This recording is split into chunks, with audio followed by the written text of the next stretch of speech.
আজকে একটা গুরুত্বপূর্ণ বিষয় শেয়ার করার জন্য আসলাম। সেটা হলো, আপনারা দেখছেন এখানে হচ্ছে, এটা হলো কদমতলী সরকারি প্রাথমিক বিদ্যালয়।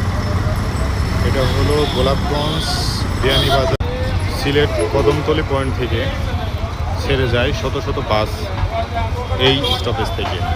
কদমতলী থেকে ছেড়ে আসার পরে এখানে স্টপেজ দেয় এবং এরপরে বিভিন্ন প্রান্তে যায়। তো আমার একটা বিষয়ে আমি লক্ষ্য করলাম যে এই যে অপরিকল্পিত ব্যবস্থাপনা বা স্থাপনা যেটা করি, আপনারা দেখছেন যে এখানে একটা প্রাথমিক বিদ্যালয়, কদমতলী সরকারি প্রাথমিক বিদ্যালয়। তো যেখানে এত ছোট ছোট বাচ্চাদের পড়াশোনা করানো হয়, সেখানে এই ধরনের বাস স্টপেজ বা মেইন রাস্তার সাথে এই ধরনের ব্যবস্থাপনা কীভাবে গড়ে ওঠা সম্ভব।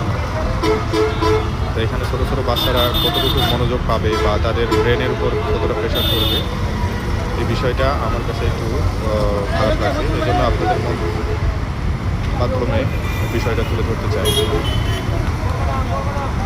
আপনারা দেখছেন যে এখানে প্রচুর যানবাহন এখান থেকে, শুধু বাসই নয়, সিএনজি, প্রাইভেট কার, হাইস, বিভিন্ন গাড়ি এখান থেকে ছেড়ে যায়।